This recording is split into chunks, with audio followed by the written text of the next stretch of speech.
Hey, what's happening, football peeps? It's me, Crazy Frankie, and I'd like to welcome you to my Week 14 four key game picks.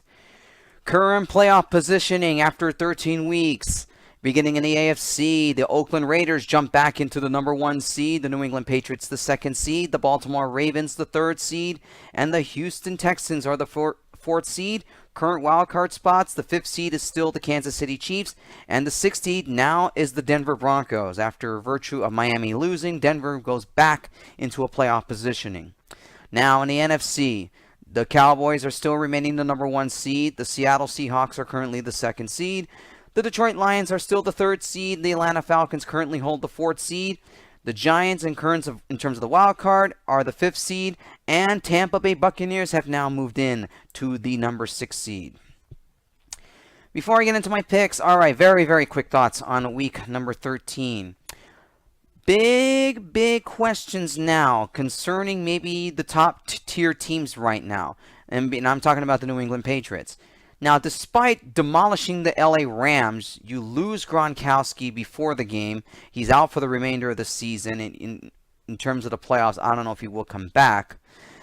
Obviously, this brings to mind a big question. Now, if you're a Patriots fan, I wouldn't worry so much because, look, the Patriots, even despite Gronkowski's injuries, and remember, they went on to win the AFC Championship in 2011 to face the Giants in Super Bowl 46.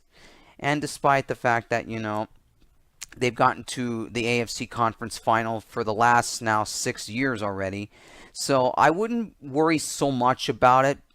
I mean, the Patriots have been through this adversity before, so I wouldn't be too concerned about it if you're a Patriots fan. I know a lot of surprisings now in the AFC West right now. Oakland is still, they're becoming a huge contender.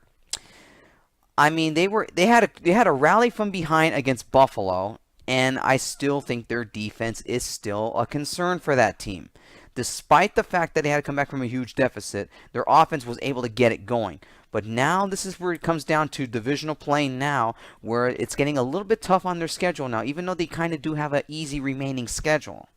But they still have to play the Chiefs one more time, and of course the Broncos one more time, and the Chargers one more time. So this is going to bring out a huge question to see if the Raiders can seal the deal and win the West. As far as other teams in the conferences, Baltimore and Pittsburgh, it's going to go back and forth. It'll definitely come down to the final week to see which two teams between Baltimore and Pittsburgh will win the AFC North. And same thing goes in the AFC South. It'll definitely come down to the Texans and the Colts for fighting for that dismal division. As far as the NFC is concerned, Dallas and Seattle are the clear-cut favorites to be the 1 and 2 seeds right now. But the NFC North is still competitive. The Lions may be in first place for now, but you still can't count out Minnesota I'm sort of counting out because they're just playing terribly right now. But the Green Bay Packers are making a move. And if you're the Lions, that's concerning because once Green Bay starts getting into the groove of things, it's going to be tough to stop them. As far as the Falcons goes, they got a race. They got a huge race going on in the NFC South right now. It's a big competitive division right now. The Tampa Bay Buccaneers have now moved into the second spot. They're only now one game back, or I think they're tied for first place. I think in the NFC South division. The Falcons right now, after a devastating loss to the Chiefs last week, now it puts the Buccaneers with a huge victory over the Chargers last week. Now puts them in contention now. As far as the wildcard spots, it is too difficult to say who gets the last two wildcard spots in both conferences.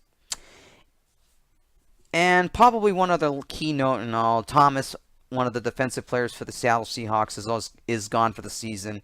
It was pretty devastating, and seeing the replays of that injury, ouch. I don't think you want to see that again. It's kind of like a Tim Crumry injury. May God be with Thomas and hopefully a speedy recovery. And I hope he doesn't consider retirement. He's really one of the great defensive players.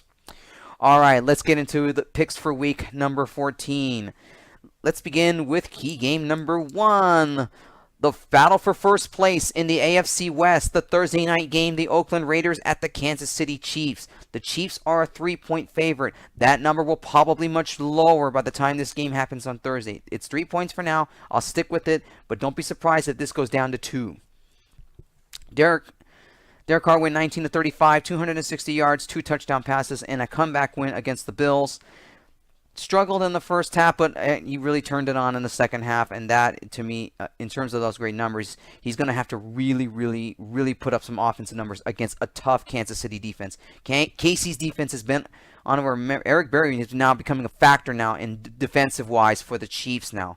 He's really becoming a factor now, and Oakland better find a way to break through that defense if they're going to beat the Chiefs. Now, Alex Smith went 21 of 25, 270 yards, 1 touchdown pass. The Chiefs really struggled in that game as well against the Falcons, but obviously defense bailed them out. I would say both teams are evenly matched here. Even though Oakland may have a slight edge a little bit here, but I still think the Chiefs do match up well with them. And the Chiefs have already beaten the Raiders once. If the Chiefs win this game, the Chiefs will win the tiebreaker if these two teams are tied at the end of the season, and they would end up winning the division. So this is a huge game for the Raiders right now in order to break that tiebreaker. Otherwise, if it ends up being a tie at the end of the season between these two teams, KC wins the division, and Oakland will end up being a wild card. So who wins this game? Very tough pick here. Very, very, very, very, very tough. I expect a very good, competitive, close game in this one. But I like the home team in this one. I'm going with the Kansas City Chiefs. I think their defense will definitely stop David Carr. They'll stop the Raiders' momentum. They'll stop their winning streak for sure. Because now, remember, this is the Raiders really struggled against the Chiefs, and they just couldn't find a way to beat them in that first meeting, even though it was early in the season. But this Chiefs defense is no joke, and I expect the Chiefs to really put a ton of pressure on David Carr. Otherwise it's going to be it's going to be very difficult for Carr. It's going to be very difficult for Carr to really get right through. Sorry for my starting right there. But I'll go with the Kansas City Chiefs here, but expect a very, very, very close game here. But I think Kansas City pulls it out in the end, and it's going to be rocking in KC this coming Thursday night. Expect a great game. Chiefs over the Raiders. Key game number 2, the Houston Texans at the Indianapolis Colts. A big one here.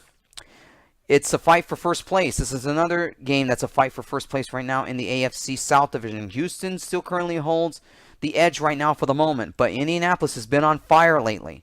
And this is a game that really Houston's been struggling right now. They've lost 2 straight. Indianapolis is getting back in the groove of things, even though they lost to Pittsburgh on Thanksgiving. But they really dismantled the Jets when they needed to, a game that they needed to have.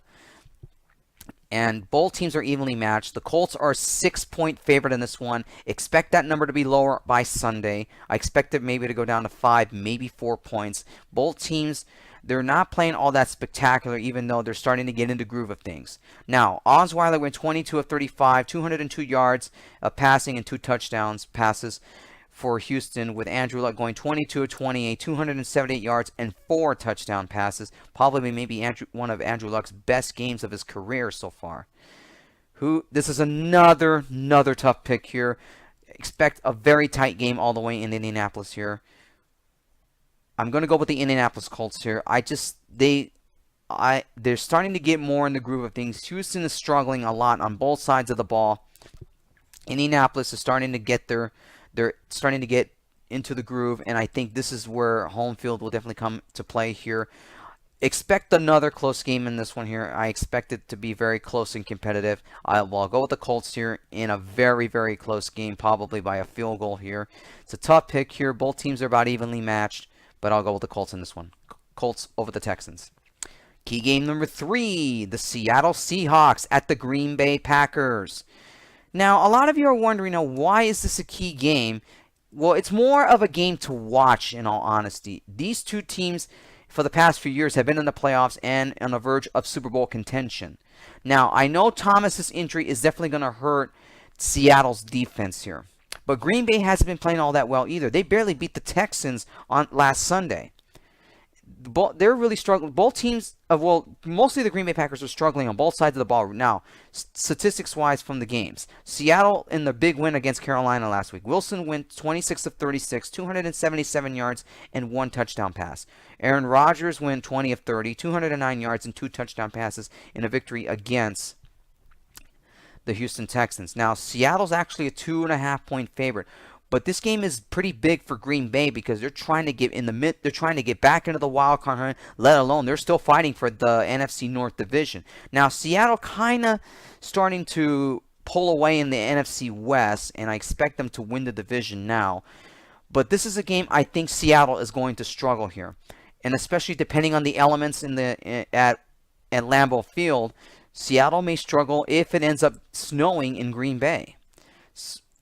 So this is why I think home field advantage will come into play here for Seattle, having to go halfway around the country to go into Lambeau. And this is why I'm going to pick the Green Bay Packers. But don't get me wrong here. Seattle's defense is pretty good. And I expect a very, very tough game here between these two teams. But I think Green Bay will pull it out in the end. But you just can't count on Seattle here. They're playing at a pretty good level. Now, I know Thomas's injury will definitely be a factor in this one. And I think this is going to be very, very costly for Seattle, and knowing the fact that they have to travel to Green Bay, and depending if it snows in Lambeau, I like Green Bay in this one. I think Green Bay pulls it out barely in the end. Packers over the Seahawks. And finally, key game number 4, a big one in the NFC East. The Dallas Cowboys at the New York Giants. This is the Sunday night game. Dallas is a 3-point favorite, and I agree with it. The Giants have really struggled. And especially the fact that, they cannot have Odell Beckham Jr. now having another one of his drama acts again, because he really complained to the officials again last week again in the loss to the Pittsburgh Steelers. Now, let's look at some statistics here. Prescott went 12 of 18, 139 yards, and 1 touchdown pass. Now, I know Dallas really struggled against Minnesota, but they were lucky to win in the end. Eli Manning, 24 of 39, 195 yards, and 2 touchdown passes in a loss to the Steelers. Now, I was mentioning Odell Beckham Jr. here. I think his tirade and his so-called anger towards the referees and all of that, it's really still becoming a distraction for the Giants. And this is why I'm going to go with the Dallas Cowboys here. I just think the Giants have too much off the field issues, and this is a game I don't think the Giants are prepared now, because I know they barely beat them earlier in the season. That was in week 1. And I know the Giants need this game badly to stay in contention in the NFC East. But I just think with Dallas, they're ahead in the division. They pretty much wrapped it up. I don't see the Giants catching them. And I think this game will solidify their stamp to be NFC East champions here. And this is why I'm going to go with the Cowboys here. I think off-the-field issues with the Giants are just going to be too much. It's going to be hard for that team to concentrate. Especially, this game, they're the home team in this game, but I just think the off-the-field distractions is going to be too much for the Giants to overcome, and this is why I like Dallas in this one. The Dallas Cowboys playing at a very high level, and I expect them to continue playing at a very high level. It's a tough one. It's another tough game here, but the Cowboys will definitely win this one. Cowboys over the Giants. All right, everybody, that wraps up my picks for week number 14. For all of the NFL lines and all my picks for week number 14, go to thesportblog.blogspot.com as we head into the home stretch and heading towards the playoffs. So, everybody, I will catch you all next week when I talk about my picks for week number 15. Until then, take care and enjoy your football weekend.